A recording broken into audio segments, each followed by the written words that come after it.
Friends, this is Akshay Gupta and welcome to ATC academy. जैसा कि आपको पता है, हमारी सीटेट की रेगुलर क्लासेस चल रही हैं। आज मैं आपको पेपर फर्स्ट और सेकंड के लिए सीडीपी के ऑल इंपॉर्टेंट क्वेश्चंस, जो कि आपके एग्ज़ाम की दृष्टि से बहुत ज़्यादा इंपॉर्टेंट हैं, वो मैं कराने वाला हूं। तो मेरे चैनल को जल्दी से लाइक और सब्सक्राइब ज़रूर कर दीजिएगा, जिससे आने वाले वीडियो के नोटिफिकेशन भी आपको मिलते रहें। आज मैं आपको इसका चैप्टर फर्स्ट, इसमें जितने भी प्रीवियस ईयर के क्वेश्चन से कराने वाला हूँ। सिर्फ आप ये कर लेते हैं तो आपको 50 से 60% आराम से एग्ज़ाम बन जाता है। अभी आपका सीटेट जो अगस्त में होने वाला है एग्ज़ाम 2023 में, और आगे आने वाला जो एग्ज़ाम होगा उसके लिए भी ये वीडियो काफ़ी ज़्यादा इंपॉर्टेंट। जल्दी से लाइक और सब्सक्राइब प्लीज़ कर दीजिएगा स्टूडेंट्स, जिससे बाकी लोगों के पास भी ये वीडियो पहुँच जाए, उनकी भी हेल्प हो सके। चलते हैं अपन देखते हैं क्या है सीडीपी में। देखिए, विकास की अवधारणा एवं इसके अभिगम से संबंध। मैंने बाकी सब्जेक्ट साइंस साइंस की पेडागोजी, मैथ्स की पेडागोजी, बाकी सब चीज़ें भी अलग से प्लेलिस्ट बना दी, आप उसे भी जाके ज़रूर चेक कर लीजिएगा। वो भी आपके लिए पेपर फर्स्ट और सेकंड दोनों के लिए मोस्ट इंपॉर्टेंट है। देखिए, इस अध्याय से प्रत्येक वर्ष लगभग 2 से 3 वर्ष प्रश्न अनिवार्य रूप से पूछा जाता है। सीटेट की परीक्षा के दृष्टिकोण से अति महत्वपूर्ण है, अतः यह अध्याय सीटेट की दृष्टि से बहुत ज़्यादा महत्वपूर्ण है। इस अध्याय से महत्वपूर्ण टॉपिक विकास, आयाम, वृद्धि की अवस्था, विकास के अधिगम से संबंध आदि से लिए मोस्ट इंपॉर्टेंट है। चलते हैं अपन क्वेश्चंस के साइड। क्या है क्वेश्चन? पहला क्वेश्चन है आपके सामने, विकास आंतरिक एवं बाह्य कारणों से व्यक्ति में परिवर्तन है। यह कथन किसका है? जॉन डीवी का, हर्बर्ट स्पेनर्स का, अरस्तु का या रॉस का? तो इसमें अगर सही आंसर देखें तो इसका सही आंसर आपका ये कथन है अरस्तु का, जिनके द्वारा बताया गया था विकास जो है आंतरिक एवं बाह्य कारणों से व्यक्ति में परिवर्तन लाता है। ठीक है, विकास एक सतत प्रक्रिया है। ठीक है, विकास जो होता है वो जीवन पर्यंत चलता है। वृद्धि एक टाइम बाद रुक जाती है, लेकिन विकास जो होता है वो जन्म से लेके मृत्यु तक चलता ही रहता है, कुछ ना कुछ परिवर्तन होते रहते हैं। देखिए क्या पूछ रहा है, विकासात्मक परिवर्तन हो सकता है मात्रात्मक, गुणात्मक, बहुआयामी या व्यक्तिगत। तो अगर इसका सही आंसर देखें तो जो विकासात्मक परिवर्तन होता है वो व्यक्तिगत होता है। ठीक है, यानी सब में एक जैसा होगा, सब में अलग अलग, व्यक्तिगत अलग अलग होता है। तो अगर इसका सही आंसर देखें, ये बहुआयामी भी होता है, मात्रक भी होता है, गुणात्मक। देखिए ए बी सी और डी, इसमें सही आंसर है क्या? ए बी सी डी चारों। ये गुणात्मक भी होता है, व्यक्तिगत भी होता है, बहुआयामी और मात्रात्मक भी होता है। देखिए नेक्स्ट क्वेश्चन क्या आया है? नेक्स्ट क्वेश्चन है आपका, विकास की प्रक्रिया में जीवन मूल्यों, व्यक्तित्व, व्यवहार इत्यादि का विकास भी शामिल होता है। दृष्टिकोण, स्वाभाविक रुचियों या आदतों। तो इसका सही आंसर भी क्या है? इसका सही आंसर भी चारों है।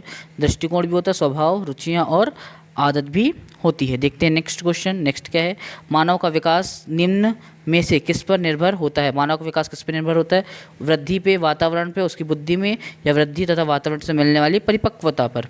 तो इसका सही आंसर, जब वो बुद्धि और वातावरण दोनों से परिपक्व हो जाता है तब उसका विकास माना जाता है। अर्थात विकास जो होता है वो वृद्धि पे भी निर्भर करता है और वातावरण में भी निर्भर करता है। ठीक है, विकास को दोनों प्रभावित करते हैं, वृद्धि भी और वातावरण भी। नेक्स्ट क्वेश्चन, नेक्स्ट आया आपके सामने क्या, ये पूछ रहे हैं, निम्नलिखित में से कौन सा विकास छोटे बच्चों के मानसिक व संज्ञानात्मक विकास में सर्वाधिक मददगार होता है? कौन सा विकास? सामाजिक, शारीरिक, संवेगात्मक या भाषाई विकास? तो इसका सही आंसर देखिए। तो देखिए, बच्चों में कौन सा विकास छोटे बच्चों में मानसिक व संज्ञान विकास में सर्वाधिक मदद करता है? देखो, सामाजिक विकास जब वो बड़ा हो जाता है तब संवेगात्मक विकास भी ठीक है, भाषा विकास भी ठीक है, लेकिन सबसे सही आंसर क्या है? शारीरिक विकास। जो शारीरिक विकास होता है वो उसके मानसिक और संज्ञान दोनों के लिए सर्वाधिक मददगार होता है। नेक्स्ट क्वेश्चन देखते हैं, जब किशोर में किसी वस्तु, समस्या, परिस्थिति के लिए निजी स्तर पर निर्णय लेने की क्षमता का विकास परिपक्व होने लगता है तो इस विकास को क्या कहते हैं? भाषाई, संज्ञानात्मक, सामाजिक या मनोगत्यात्मक विकास?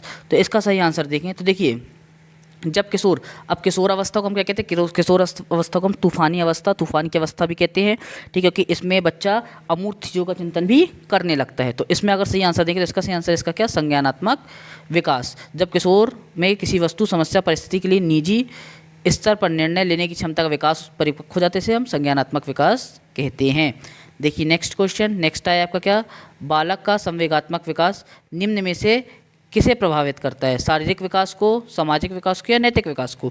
तो जो संवेगात्मक विकास है, संवेगात्मक विकास इन तीनों को प्रभावित करता है, उसके शारीरिक विकास को भी, उसके सामाजिक और उसके नैतिक विकास को भी। इसका सही आंसर कौन सा है? ए, बी और सी। देखते हैं नेक्स्ट क्वेश्चन। प्लीज़ अगर वीडियो अच्छा लगा तो इसे लाइक और चैनल को सब्सक्राइब ज़रूर करके जाइएगा। जिससे आपको आगे आने वाली वीडियोस की नोटिफिकेशन और बाकी वीडियोस भी इंपॉर्टेंट क्वेश्चन भी सब मिलते रहें। आपकी कक्षा की एक छात्रा राजू जो शारीरिक विकास की दृष्टि से काफ़ी पिछड़ा हुआ है, आपको विकास के निम्नलिखित में से किस आयाम में राजू के पिछड़ने की चिंता हो सकती है? संवेगात्मक, बौद्धिक या सामाजिक? तो इसका देखें, अगर राजू शारीरिक विकास की दृष्टि से काफ़ी पिछड़ा हुआ है तो उसमें देखिए, उसमें आपको संवेगात्मक विकास में भी ध्यान देना पड़ेगा, बौद्धिक और सामाजिक तीनों विकास में ध्यान देना होगा। तो इसका सही आंसर क्या है? इसका सही आंसर देखें तो आपका क्या है, 4th नंबर का इसका सही आंसर है। देखते हैं नेक्स्ट क्वेश्चन। नेक्स्ट क्या पूछा गया है? नेक्स्ट पूछा गया है शिक्षण की विभिन्न विधियों के प्रयोग के लिए कौन सी अवस्था सर्वाधिक उपयुक्त होती है? बाल्यावस्था, शैशवावस्था, प्रौढ़ावस्था या किशोरावस्था? अब क्या पूछा? शिक्षण की विभिन्न विधियों के प्रयोगों के लिए। अब शिक्षण की प्रयोग अगर करना है तो इसके लिए सबसे अच्छी होती है बाल्यावस्था। क्या बाल्यावस्था? जिसमें जब वो स्कूल बच्चा जाना स्टार्ट कर देता है, ये होती है 2 साल से लेके 7-8 साल तक। ठीक है, ये होती है क्या? बाल्यावस्था आपकी।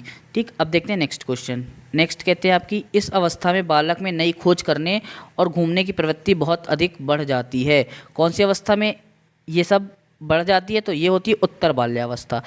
ठीक है, पहले होती है पूर्व बाल्यावस्था, फिर बाल्यावस्था, फिर उत्तर बाल्यावस्था। इसके बाद क्या आती है आपकी? इसके बाद आती है किशोरावस्था। ठीक है, शैशवावस्था तो नहीं हो सकती है क्योंकि ये बच्चों वाली है। किशोरावस्था, इसमें बच्चा काफ़ी ज़्यादा बड़ा हो जाता है। प्रौढ़ावस्था ये तो बाद की, किशोरावस्था के भी बाद की बात है। तो सही आंसर क्या है आपका? उत्तर बाल्यावस्था। सबसे पहले शैशवावस्था आती है। ठीक है, शैशवावस्था के बाद आएगी आपकी क्या? पूर्व बाल्यावस्था, फिर आएगी बाल्यावस्था, फिर आएगी उत्तर बाल्यावस्था और फिर आएगी आपकी किशोरावस्था। ठीक है, देखते हैं नेक्स्ट क्वेश्चन। नेक्स्ट पूछता है सार्थक अधिगम की प्रक्रिया विकास की किस अवस्था में आरंभ होती है? सार्थक अधिगम की प्रक्रिया। तो अगर इसका सही आंसर देखिए तो इसका सही आंसर है आपका किशोरावस्था, वयस्कावस्था, शैशवावस्था या बाल्यावस्था। शैशवावस्था, जो सार्थक अधिगम की प्रक्रिया का विकास होता है वो होता है शैशवावस्था में। ठीक है, देखते हैं नेक्स्ट। नेक्स्ट पूछा है मानव विकास की किस अवस्था में बच्चों में सीखने की गति सर्वाधिक होती है? कब बच्चा ज़्यादा जल्दी से सीखना प्रारंभ करता है? तो जब वो शैशवावस्था में होता है, मतलब 0 से 2 वर्ष की अवस्था। जब इस अवस्था में होता है तो वो जल्दी जल्दी चीज़ों को सीखता है, जैसा आप उसके सामने करेंगे वैसा वैसा वो रिपीट करेगा। बाल्यावस्था नहीं, गलत है। प्रौढ़ावस्था भी गलत है और किशोरावस्था भी नहीं हो सकता, क्योंकि बाल्यावस्था से वो सीख जाता है, उसे सब चीज़ आने लगती है। सीखता कब है सर्वाधिक? स्टार्ट कब करता है वो? शैशवावस्था से ही। देखते नेक्स्ट, किस अवस्था में घनिष्ठ मित्रता की प्रवृत्ति पाई जाती है? किशोरावस्था, बाल्यावस्था, शैशवावस्था या इनमें से कोई नहीं? तो अगर हम इसका सही आंसर देखें तो इसका सही आंसर है आपका किशोरावस्था। क्यों? क्योंकि वो अमूर्त चिंतन करने लगता है, उसके में तरकीब विकास आ जाते हैं कि क्या मेरे लिए सही है, कौन दोस्त मेरे लिए सही है, कौन दोस्त मेरे लिए गलत है। तो वो इस पर भिन्नता भी बता सकता है और उसमें घनिष्ठ मित्रता की प्रवृत्ति आ जाती है। उसका सही आंसर क्या है आपका? किशोरावस्था। ठीक है, देखते हैं नेक्स्ट क्वेश्चन। नेक्स्ट अब आ रहे हैं जिसमें विगत वर्षों में पूछे गए प्रश्न आ रहे हैं। क्या? विगत वर्षों में आज तक जितने भी प्रश्न आपसे सीटेट के एग्जाम में पूछे गए थे इस चैप्टर से, वो सब मैं आपको करा रहा हूँ। वीडियो अच्छा लगा हो तो इसे लाइक और चैनल को सब्सक्राइब ज़रूर कर दीजिएगा। देखिए बोल रहे हैं क्या, बच्चों के उचित विकास को सुनिश्चित करने के लिए उसका स्वास्थ्य शरीर विकास एक महत्वपूर्ण पूर्व आवश्यक है, यह कथन बताना है। तो ये सीटेट जून 2011 में आया हुआ था। गलत हो सकता है क्योंकि विकास निरंतर व्यक्तिगत मामला है। सही हो सकता है क्योंकि विकास क्रम में शरीर विकास सबसे पहले स्थान पर आता है। सही हो सकता है क्योंकि शरीर विकास विकास के अन्य पक्षों के साथ अंतर संबंधित है। गलत हो सकता है क्योंकि शारीरिक विकास विकास के अन्य पक्षों के किसी प्रकार से भी प्रभावित नहीं होता है। तो इसका सही आंसर देंगे तो इसका सही आंसर है, ये बात बिल्कुल एकदम सही है। क्या? बच्चों में विकास को सुनिश्चित करने के लिए उसका स्वस्थ शरीर विकास का एक महत्वपूर्ण योगदान होता है। ठीक है, तो यह बात बिल्कुल सही, क्योंकि शारीरिक विकास विकास के अन्य पक्षों के साथ अंतर संबंधित होता है। जब तक बच्चा शरीर से स्वस्थ नहीं होगा तो बाकी विकास क्या कर लेंगे? ठीक है ना, उसका जब उसका शरीर ही सही नहीं तो ना उसका मानसिक विकास सही से हो पाएगा, ना बौद्धिक, ना आध्यात्मिक, कोई विकास संभव नहीं है। इसलिए शारीरिक विकास ही सबसे अंतर संबंधित होता है। देखते हैं नेक्स्ट क्वेश्चन। नेक्स्ट जो आया है आपका, यह सीटेट जनवरी 2012 में आया हुआ है। कब? सीटेट जनवरी 2012 में। क्या बोल रहा है? विकास शुरू होता है उत्तर बाल्यावस्था से, प्रसव पूर्व से, शैशवावस्था से या पूर्व बाल्यावस्था से? तो इसका हम सही आंसर बताते हैं। इसका सही आंसर है प्रसव पूर्वावस्था से। प्रसव पूर्वावस्था जब बच्चा माँ के गर्भ में होता है तभी से उसका विकास स्टार्ट हो जाता है, विकास की प्रक्रिया उसकी शुरू हो जाती है। ठीक है, तो ये सब लोग याद रखेंगे, इसको हम गर्भावस्था भी कह सकते हैं। ठीक है, प्रसव पूर्वावस्था को। देखते हैं नेक्स्ट क्वेश्चन। नेक्स्ट आया आपका कब? सीटेट सितंबर 2015 में आया हुआ है। सीटेट सितंबर 2015 में आया हुआ है। क्या बोलता है क्वेश्चन, देखिए ये कह रहे हैं निम्नलिखित में से कौन सा कथन विकास और अधिगम के बीच संबंध को सर्वश्रेष्ठ रूप से जोड़ता है। विकास अधिगम से स्वतंत्र है, अधिगम विकास से पीछे रहता है, अधिगम और विकास समानार्थक परिभाषा वाले, अधिगम और विकास एक जटिल तरीके से अंतर संबंधित हैं। तो इसका सही आंसर आपका क्या है, अंतर संबंधित है। जब भी अंतर संबंधित जैसे वर्ड्स आते हैं तो हमेशा वो आंसर अधिकतर सही होता है। ठीक है, नेक्स्ट देखते हैं। नेक्स्ट आया आपका सीटेट फरवरी 2016 में आया हुआ है। क्या क्वेश्चन पूछ रहा है ये पूछते हैं क्वेश्चन, विकास के बारे में निम्नलिखित में से कौन सा कथन सही है। विकास भिन्न व्यक्तियों में भिन्न गति से होता है, सही बात है। विकास जन्म से किशोरावस्था तक बहुत तीव्र गति से होता है, उसके बाद रुक जाता है, नहीं गलत बात है भाई। विकास जीवन पर्यंत चलती है, सतत प्रक्रिया है। विकास जन्म से किशोरावस्था तक आगे की ओर बढ़ता है, फिर पीछे की ओर बढ़ता है, बिल्कुल गलत बात है। विकासात्मक परिवर्तन एक सीधी रेखा में आगे जाते हैं, हाँ ये कुछ हद तक सही बात हो सकती है लेकिन उतनी सही नहीं है। सबसे सही बात क्या है, विकास विभिन्न व्यक्तियों में भिन्न भिन्न गति से होता है भाई। किसी में धीमे होता है, किसी में तेज होता है, कोई जल्दी विकसित हो जाता है, हर चीज़ किसी में विकास हो जाता है, किसी में बहुत धीरे धीरे होता है। देखिए नेक्स्ट क्वेश्चन, नेक्स्ट आया आपका कब, यह सीटेट सितंबर 2016 में आया हुआ है। क्या बोलते हैं, ये कहते हैं विकास के सिद्धांत के बारे में निम्नलिखित में से कौन सा कथन गलत है। विकास के सिद्धांत के बारे में, विकास वंशानुगत तथा वातावरण के बीच सतत अन्योन्य क्रिया से होता है। विकास परिपक्वन और अधिगम पर आधारित होता है। प्रत्येक बच्चा विकास के चरणों से गुजरता है, फिर भी बच्चे में वैश्विक भिन्नताएं बहुत सी होती है। विकास एक परिणात्मक प्रक्रिया है जिसका ठीक ठीक मापन हो सकता है। कौन सा गलत है तो इसमें बताना है। तो इसका जो गलत वाला आंसर है वो 4th नंबर। क्यों, क्योंकि इसका विकास का हम ठीक ठीक मापन कभी नहीं कर सकते हैं, हम क्या कोई कर ही नहीं सकता है, क्योंकि विकास एक सतत प्रक्रिया वो अपने आप होती है। किस बच्चे में कितना विकास कितनी देर में होगा ये कोई भी नहीं बता सकता है। ठीक है, देखते हैं नेक्स्ट क्वेश्चन। नेक्स्ट आपसे क्या पूछा गया है, नेक्स्ट आपसे पूछा गया है सीटेट जुलाई 2019 में आया हुआ है। सीटेट जुलाई 2019 में क्या बोल रहे हैं, निम्नलिखित कथनों में से कौन सा विकास एवं अधिगम के बीच संबंध को सही प्रकार से सूचित करता है। विकास एवं अधिगम अंतर संबंधित और अंतर निर्भर होते हैं, विकास एवं अधिगम संबंधित नहीं, ये तो गलत बात हो गई। अधिगम विकास का ध्यान किए बिना घटित हो जाता है, बिल्कुल गलत बात है। अधिगम की दर विकास की दर से काफ़ी अधिक होती है, बिल्कुल गलत बात है। सही क्या है, अंतर निर्भर और अंतर संबंधित वाली, ये इसका बिल्कुल एकदम राइट आंसर है। देखते हैं नेक्स्ट क्वेश्चन। नेक्स्ट आपसे क्या पूछेगा, निम्नलिखित में से कौन सी मध्य बाल्यावस्था की विशेषता है। मध्य बाल्यावस्था की विशेषता बतानी है, ठीक, या इसको बाल्यावस्था भी कह सकते हैं।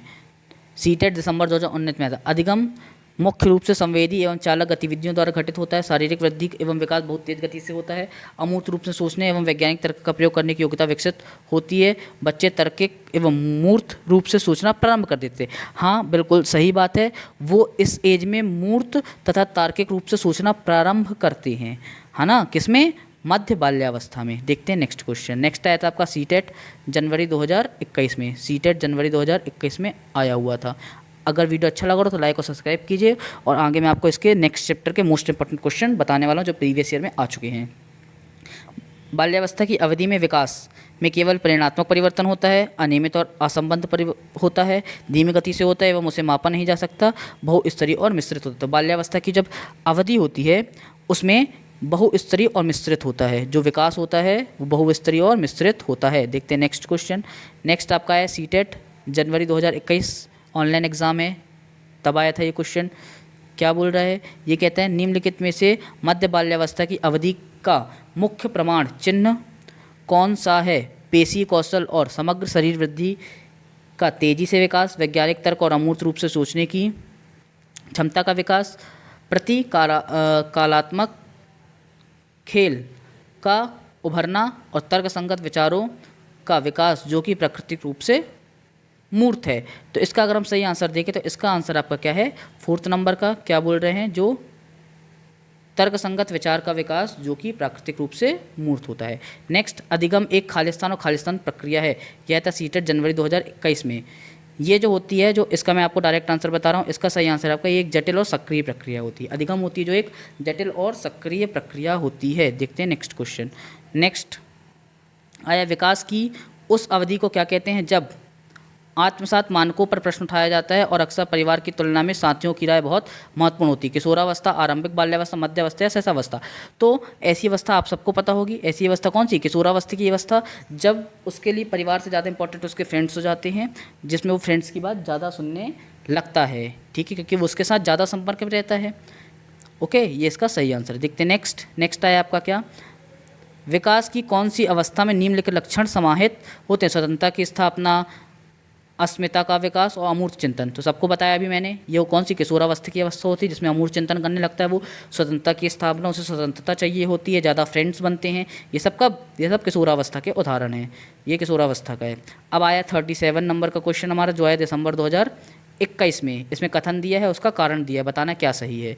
कथन दिया है, किशोर की कक्षा में चर्चा और बहस के लिए ढेर सारे मौके प्रदान करने चाहिए, बिल्कुल सही बात है। और पूछ रहा क्या, कारण दे रहा है, सहयोगात्मक अधिगम, अर्थ निष्कर्ष और विभिन्न विचारों को साझा करने का अवसर देना चाहिए। तो बिल्कुल ए और आर दोनों सही हैं, ए और आर दोनों सही, किंतु ए आर की सही व्याख्या है, ए आर गलत है, ए गलत है परंतु आर सही। तो इसका सही आंसर क्या है, ए आर दोनों सही हैं किंतु आर ए की सही व्याख्या है, बिल्कुल एकदम सही बात है, इसकी सही व्याख्या है। देखते हैं नेक्स्ट और लास्ट क्वेश्चन। वीडियो अच्छा लगा तो लाइक सब्सक्राइब कीजिए, जिससे आपको आगे आने वाले वीडियोस में मिलते रहें, और ज़्यादा से ज़्यादा शेयर कीजिएगा। कोई क्वेश्चन हो आपका तो आप मेरे को कमेंट सेक्शन में पूछ सकते हैं। बाल विकास में संवेदनशील अवधि का क्या अर्थ होता है? यह आया था आपका सीटेट जनवरी 2022 में आया हुआ था। ठीक, क्या है ये पूछते हैं, वह अवधि, बाल विकास में संवेदनशील अवधि का अर्थ, वह अवधि जिसमें शारीरिक वृद्धि अपने चरम पर होती है, वह काल जिसमें केवल भाषाई विकास को गति दी जा सकती है, विशिष्ट क्षमताओं के विकास के लिए इष्टतम अवधि, और केवल संज्ञान और सीखने की तेजी से प्रगति से संबंधित अवधि। तो इसका सही आंसर जो आपका फर्स्ट वाला है, वह अवधि जिसमें शारीरिक विकास वृद्धि अपने चरम पर होती है। वीडियो अच्छा लगा तो लाइक सब्सक्राइब कीजिए, मिलते हैं नेक्स्ट वीडियो में।